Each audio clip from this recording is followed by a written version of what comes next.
নমস্কার বন্ধুরা, ট্রেডিং কেরিয়ারে আজকে ট্রেড অ্যানালাইসিস ভিডিওতে আপনাদেরকে স্বাগত জানাই। আশা করি আপনারা সকলে ভালো আছেন এবং ভালোভাবে ট্রেড করেছেন। চলুন বন্ধুরা, প্রথমে লাইভ ট্রেড দুটি দেখে নেওয়া যাক। এটি আমার প্রথম ট্রেড। এই ট্রেডে আমার এসএল 25 পয়েন্টস এবং টার্গেট 75 to 100 পয়েন্টস। চলুন দেখা যাক আমার এসএল না টার্গেট হিট হয়। বন্ধুরা, আমি এন্ট্রি নেবার পর মার্কেটে কোনো মোমেন্টাম আসছে না, তাই আমি এই ট্রেড থেকে এক্সিট করে গেলাম। এটি আমার দ্বিতীয় ট্রেড।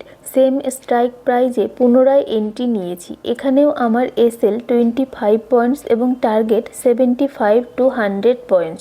চলুন দেখা যাক কি হয়। বন্ধুরা, ট্রেডটি চলতে থাক, আমি আপনাদের সঙ্গে একটু গল্প করি। আচ্ছা বলুন তো, মানুষ কেন মানতে চায় না যে অপশন বাইং করেও 10 দিনের মধ্যে 7-8 দিন প্রফিট করা যায়? আমি মানছি এই কাজটি করা ভীষণ কঠিন, তবে এটাও ঠিক যে এই কঠিন পরিস্থিতিটা কিন্তু আমরাই তৈরি করি। যারা মানতে চান না তাদের জন্য আমার একটি প্রশ্ন।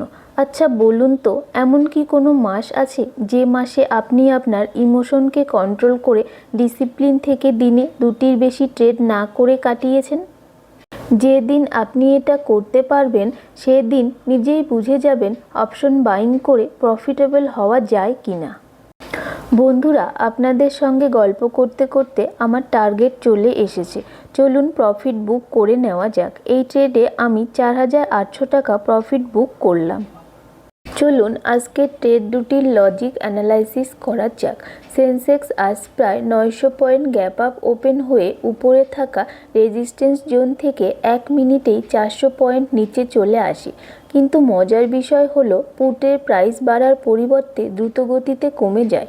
এটা দেখে আমি বুঝতে পারি যে ডাউন সাইডে মানুষের ইন্টারেস্ট নেই। আমি একটি ট্র্যাপ বা নিচে থাকা এই সাপোর্ট জোন পর্যন্ত মার্কেট আসার জন্য ওয়েট করতে থাকি।